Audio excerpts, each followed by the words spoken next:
दौलत की वर्षा। जी हाँ भक्तों, ये ज्येष्ठ अधिक मास की दूसरी एकादशी पूरे के पूरे 101 वर्षों के बाद दुर्लभ संयोग में पड़ने जा रही है, क्योंकि एकादशी भगवान विष्णु जी के सबसे प्रिय दिन गुरुवार के दिन आ रही है। तो ऐसे इस एकादशी का महत्व भी बहुत अधिक बढ़ जाता है। और भक्तों, 11 जून परमा एकादशी व्रत के दिन भले ही कुछ मत खाना, लेकिन ये एक चीज जरूर खा लेना।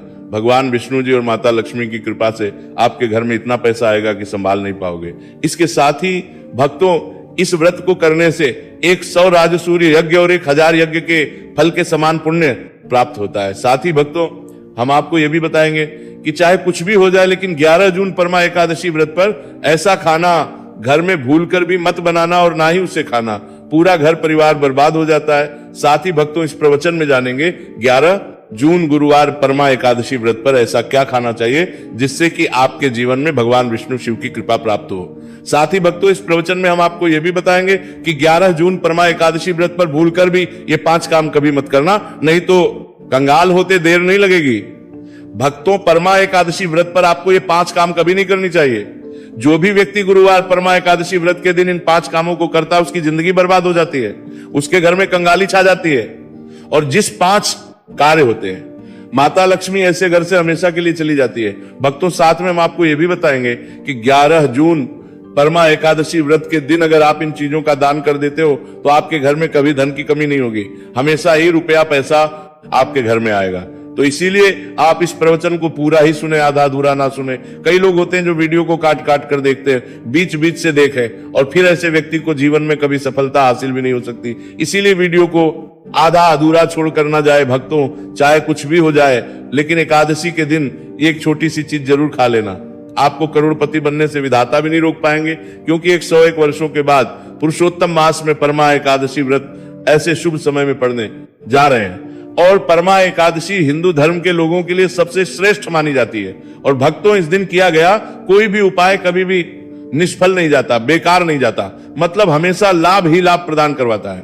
आज दरबार ये लोग। चलिए भक्तों, अब हम आपको परमा एकादशी व्रत की थोड़ी सी जानकारी दे देते हैं। भक्तों, इस बार 2026 में परमा एकादशी व्रत को लेकर लोगों के मन में शंका बनी हुई है कि यह व्रत इस दिन रखा जाएगा। 10 जून या 11 जून पूजा पाठ कैसे किया जाएगा, शुभ मुहूर्त क्या रहेगा, इस दिन क्या खाना है और क्या नहीं खाना है। इस प्रवचन में हम आपका सारा कंफ्यूजन दूर कर देंगे। बस आपको संपूर्ण जानकारी के लिए इस प्रवचन को पूरा जरूर सुनना होगा। और भी बहुत सारे लोगों के प्रश्न आ रहे हैं कि परमा एकादशी व्रत के दिन चावल खा सकते हैं या नहीं खा सकते, पहली बार ये व्रत कर सकते हैं या नहीं। इन सभी प्रश्नों के उत्तर आज हम इस प्रवचन में जानेंगे, और यह भी बताएंगे कि वह कौन सी चीज है जो हमें परमा एकादशी व्रत के दिन जरूरी खा लेनी चाहिए। अगर आप ये चीज खा लेते हो तो आपको धनवान बनने से विधाता भी रोक नहीं पाएंगे। भक्तों, परमा एकादशी व्रत है, और परमा एकादशी व्रत की रात तुलसी में एक चीज जरूर बांध देना चाहिए। अगर आप परमा एकादशी व्रत के दिन तुलसी में एक चीज बांध देते हो तो माता लक्ष्मी जी की कृपा से आपके जीवन में धन आने के सभी रास्ते खुलते चले जाएंगे।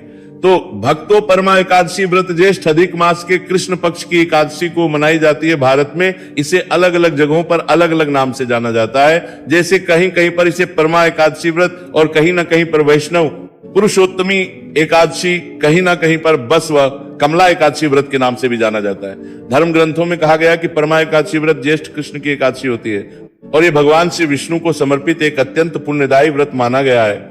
शास्त्रों में कहा गया है कि इस दिन श्रद्धा और भक्ति से व्रत रखने, भगवान विष्णु का स्मरण करने और दान पुण्य करने से मनुष्य अपने जन्म जन्मांतर के पापों से मुक्त होकर मोक्ष की प्राप्ति करता है। इतना ही नहीं, इस व्रत के प्रभाव से मातृवृत्ति को ही नहीं, उसके पितरों को भी स्वर्ग और मोक्ष की प्राप्ति होती है। इसलिए इसे पितृ उद्धारक एकादशी भी कहा गया है। जीवन में सुख, शांति, सौभाग्य, समृद्धि और चारों पुरुषार्थ धर्म, अर्थ, काम और मोक्ष की प्राप्ति भी इसी व्रत के प्रभाव से होती है। इसी पावन दिन को एकादशी के रूप में भी मनाया जाता है। द्वापर युग में कुरुक्षेत्र की युद्ध भूमि पर भगवान श्री कृष्ण ने अर्जुन को जो दिव्य ज्ञान प्रदान किया था, वही अमृत तुल्य श्रीमद् भगवत गीता इसी दिन बहुत बड़ा महत्व रखती है। गीता का ज्ञान केवल एक युद्ध का उपदेश नहीं, बल्कि समस्त मानव जाति के लिए धर्म, कर्तव्य, सत्य और भक्ति के मार्ग को दर्शाने वाला शाश्वत ग्रंथ है। इस दिन श्रीमद् भगवत गीता का पाठ, श्री कृष्ण पूजन, व्रत और सत्संग करने से व्यक्ति का जीवन आध्यात्मिक रूप से प्रकाशित होता है और उसे भगवान के चरणों की निकटता प्राप्त होती है। धार्मिक के अनुसार परमा एकादशी व्रत का व्रत आपकी आत्मा पर बोझ नहीं, बल्कि समस्त पापों का श्रवण करने वाला होता है। भक्तों, चलिए सबसे पहले हम आपको बता देते हैं कि परमा एकादशी व्रत की सही डेट टाइम क्या है। फिर हम आपको बारी बारी से सभी जानकारी बताते हुए चलेंगे और ये भी बताएंगे कि वो कौन सी चीज है जो हमें परमा एकादशी व्रत के दिन जरूर ही खा लेनी चाहिए। और वक्तों साथ में आपको बताएंगे कि इस दिन एक चीज भूलकर भी नहीं खानी चाहिए। अगर आप ये चीज भरते हैं, भूलकर भी खा लेते हो, तो आपके घर में अनहोनी हो सकती है। तो ऐसा अनर्थ काम भूलकर भी मत करना और अनर्थ होने से पहले वीडियो को आप पूरा जरूर देख लेना। तो चलिए भक्तों, जानते हैं परमा एकादशी व्रत की सही डेट टाइम के बारे में। 2026 में परमा एकादशी व्रत करना और बांध के आप लोग करना। एकादशी व्रत की सही डेट टाइम क्या है? ज्येष्ठ के कृष्ण पक्ष की एकादशी तिथि पर परमा एकादशी व्रत मनाई जाती है। इस साल ज्येष्ठ अधिक माह के कृष्ण पक्ष की एकादशी 10 जून 2026 को रात्रि 12 बजे के बाद जब 11 तारीख लग चुकी होगी तो 12:56 से शुरू होगी और इसकी समाप्ति अगले दिन 11 जून 2026 को रात्रि 10:36 पर होगी। अब भक्तों, उदया तिथि के अनुसार देखा जाता है तो इस बार उदया तिथि के अनुसार परमा एकादशी का व्रत 11 जून 2026 को रखा जाएगा। चलिए भक्तों, अब हम परमा एकादशी की सरल पूजा विधि और शुभ मुहूर्त के बारे में जान लेते हैं। इस दिन को सही तरीके से और श्रद्धा के साथ मनाने के लिए सबसे पहले आपको सूर्योदय से पहले ब्रह्म मुहूर्त में उठना है, फिर स्नान करके पूजा स्थान पर जाएं और भगवान सूर्य को 1 लोटा जल अर्पित करें। इसके बाद व्रत का संकल्प लें। संकल्प लेने के लिए अपने सीधे हाथ में जल और फूल रखें। फिर 3 बार ओम श्री विष्णु का जाप करें और अपना नाम, गोत्र, स्थान, मकान नंबर या फ्लैट नंबर और क्षेत्र का नाम बताएं। इसके बाद अपनी इच्छाएं भगवान के चरणों में समर्पित करें और भगवान को प्रणाम करके जल अर्पित कर दें। अब पूजा की प्रक्रिया के बारे में जानते हैं। सबसे पहले एक अखंड फल जैसे सेब, नारियल, जो भी फल उपलब्ध हो, बिना कांटे हुए लें और उसे गंगा जल से शुद्ध करें। फिर भगवान श्री विष्णु की तस्वीर या मूर्ति रखें। अगर आपके पास मौली, पान, सुपारी, लौंग, इलायची या पान का पत्ता हो तो उन्हें भी सजा कर रखें। अब भगवान को बुलाने की प्रक्रिया, जिसे प्राण प्रतिष्ठा कहते हैं, इसके लिए भगवान की तस्वीर को स्थापित करके उस स्थान का शुद्धिकरण करें। गंगा जल मिश्रित जल से उस स्थान पर छींटे डालें और एक फूल रखें। फिर भगवान को आचमन कराएं, तिलक लगाएं, अक्षत चढ़ाएं, फूलों की माला पहनाएं और एक पुष्प अर्पित करें। धूप दिखाएं और घी का दीपक जलाएं। ध्यान रखें कि दीपक को उठाना नहीं है, दीपक को जहां रखा है वहां चावल या फूलों का आसन बना लें और फिर दीपक रखें। आप भगवान को नैवेद्य के रूप में जो भी मिठाई आपके पास हो वहां अर्पित करें। अगर मिठाई नहीं है तो मिश्री के दाने चढ़ा सकते हैं, लेकिन बिना कटा हुआ फल भगवान को जरूर अर्पित करें। फिर भगवान के सामने हाथ जोड़कर 108 बार ओम नमो भगवते वासुदेवाय मंत्र का जाप करें। अपनी मनोकामना की पूर्ति के लिए एक पान का बीड़ा तैयार करें, उसमें 2 लौंग, 2 इलायची और 1 सुपारी रखें। इस बीड़े को भगवान को अर्पित करें और 11 बार ओम नमो भगवते वासुदेवाय का जाप करें।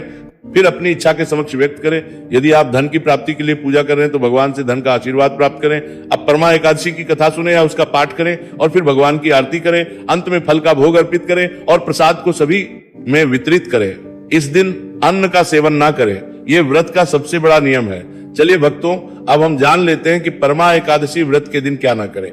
देखिए भक्तों, पहली बात, परमा एकादशी व्रत के दिन व्यक्ति को किसी भी प्रकार के विवाद, तन झगड़े से बचना चाहिए। इस दिन किसी से वाद विवाद करना या मानसिक अशांति लाना व्रत का उल्लंघन हो सकता है। व्यक्ति को इस दिन शांत और संयमित रहना चाहिए और किसी से भी द्वेष या कड़वाहट से बचना चाहिए। साथ ही इस दिन झूठ बोलने से भी बचे, क्योंकि यह व्रत के उद्देश्य के खिलाफ होता है। दूसरी बात, एकादशी के दिन चावल का सेवन नहीं करना चाहिए, क्योंकि धार्मिक मान्यताओं के अनुसार चावल की उत्पत्ति भगवान विष्णु के रोम से मानी जाती है। साथ ही इस दिन बैंगन का सेवन भी वर्जित होता है। तीसरी बात, चावल का सेवन इस दिन नहीं करना चाहिए। एकादशी के दिन चावल का सेवन वर्जित माना जाता है। इसके अलावा इस दिन बाल और नाखून काटने से भी बचना चाहिए, यह व्रत के प्रभाव को कमजोर करना है। चौथी बात, इस दिन जमीन पर सोना चाहिए। यह व्रत के दौरान आत्मनियंत्रण और संयम का प्रतीक होता है। कुछ लोग एकादशी का व्रत बिना नमक के करते हैं, जबकि कुछ लोग सेंधा खाकर व्रत करते हैं। पांचवी बात, इस दिन का मुख्य उद्देश्य भगवान विष्णु की पूजा और ध्यान होता है, इसलिए इस दिन को लौकिक कार्यों से मुक्त होकर पूरी तरह से भक्ति में लीन रहकर बिताना चाहिए। परमा एकादशी व्रत के दिन भगवान विष्णु की पूजा और विष्णु के मंत्रों का जाप करने से पुण्य की प्राप्ति होती है। यदि आप पूजा में लापरवाही करेंगे या कोई अन्य कार्य करेंगे तो व्रत का पुण्य नहीं मिलेगा। अगली बार एकादशी के दिन व्रती जातकों को सुबह देर तक सोने से बचना चाहिए। इस दिन हमें जागरूक और ध्यानमग्न रहना चाहिए। साथ ही किसी भी पेड़ या पौधे की पत्तियां और फूल तोड़ने से बचें। खासकर तुलसी के पत्ते भूलकर भी न तोड़ें। अगर भगवान विष्णु को तुलसी अर्पित करनी है तो एक दिन पहले ही पत्ते तोड़कर रख लें। चलिए भक्तों, अब हम जान लेते हैं कि परमा एकादशी व्रत के व्रत में क्या खाना चाहिए और क्या खाना चाहिए। भक्तों, परमा एकादशी व्रत के दिन सेब जरूर खाना चाहिए। शास्त्रों में बताया जाता है कि भगवान के भोग में सेब आदि जरूर अर्पित किया जाता है। अगर आपका व्रत है तो आपको सेब जरूर खाना चाहिए। केला, पपीता, तरबूज और मीठे अंगूर जरूर खाना चाहिए। इन फलों से व्रतधारी को शक्ति मिलती है और व्रत संपूर्ण हो जाता है। शास्त्रों में बताया जाता है कि परमा एकादशी व्रत के दिनों में सीताफल जरूर खाना चाहिए। सीताफल खाने से 10 ऐसी बीमारियां हैं जो खत्म मानने वालों का देगा हो जाती है। माना जाता है परमा एकादशी व्रत के दिनों में सीताफल का घर में प्रवेश होना बड़ा ही शुभ माना गया है। सीताफल खाने से एकादशी का सफल हो जाता है क्योंकि इसमें माता सीता का आशीर्वाद मिला हुआ होता है। माना जाता है भगवान राम के वनवास के दौरान माता सीता ने यही फल खाया था। परमा एकादशी व्रत के दौरान इसे जो भी खाता है उसे दुखों का सामना नहीं करना पड़ता। सीताफल आपको जरूर खाना चाहिए। माता सीता प्रसन्न होती है और आशीर्वाद देती है। लेकिन याद रहे परमा एकादशी व्रत में बैंगन की सब्जी मत खाना, पाप लगेगा भक्तों। एकादशी व्रत में व्रतधारी को डब्बा बंद लस्सी, डब्बा बंद जूस नहीं पीना चाहिए। उसमें कई केमिकल मिले होते हैं जिसके कारण आपका व्रत टूट सकता है। जब भी आप फलों का जूस पिए तो याद रखें उसमें नमक ना डालें, नहीं तो व्रत टूट जाएगा। साथ ही साथ जूस में बर्फ भी नहीं डालना चाहिए। फलों का सादा जूस पीने से व्रत सफल होता है। तो चलिए भक्तों, अब हम आपको परमा एकादशी व्रत के दिन किन चीजों का सेवन नहीं करना चाहिए ताकि आपका व्रत पवित्र और पूर्ण रूप से फलित हो।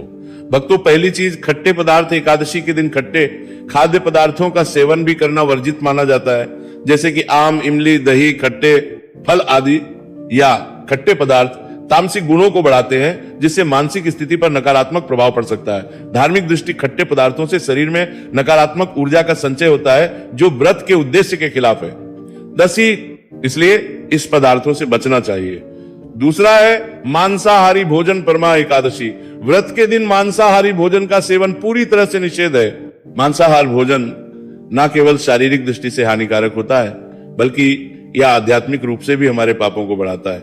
मांसाहारी भोजन से तामसिक गुण बढ़ते हैं जो हमारी मानसिक शांति और संतुलन को प्रभावित करते हैं। भगवान विष्णु की पूजा और व्रत में सिर्फ सात्विक भोजन की अनुमति होती है जो शुद्धता और भक्ति का प्रतीक है।